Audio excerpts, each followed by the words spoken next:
Anies itu kayak bawa tong sampah di punggungnya itu ya, itu Cak Imin tuh. Rocky Gerung sindir Cak Imin tong sampah.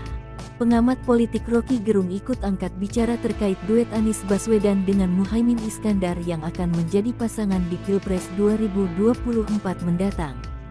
Rocky mengatakan bahwa Anies seperti membawa tong sampah karena menggandeng Cak Imin. Menurut Rocky, pilihan Anies tersebut tak tepat. Rocky melihat ada potensi ketua PKB itu dikriminalkan. Dikutip dari tribunnews.com, Rocky mengatakan bahwa pengusungan Cak Imin masuk ke koalisi perubahan akan menjadi bumerang bagi Anies. Diketahui Anies telah memilih Cak Imin menjadi cawapresnya.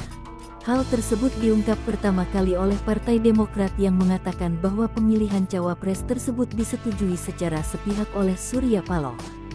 Bahkan Demokrat dipaksa menerima keputusan tersebut. Partai Demokrat dalam koalisi perubahan untuk persatuan kini menjadi sorotan.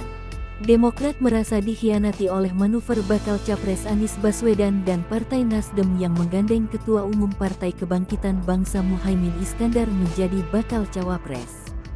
Sekretaris Jenderal Partai Demokrat sekaligus anggota Tim 8, Teuku Rifki Harsha mengatakan, Anies sempat menyepakati memilih Ketua Umum Partai Demokrat Agus Harimurti Yudhoyono sebagai bakal cawapres dan tinggal melakukan deklarasi. Bahkan, Anies disebut menulis surat yang ditandatangani pada tanggal 25 Agustus tahun 2023 yang meminta secara resmi supaya AHY bersedia untuk menjadi bakal cawapresnya.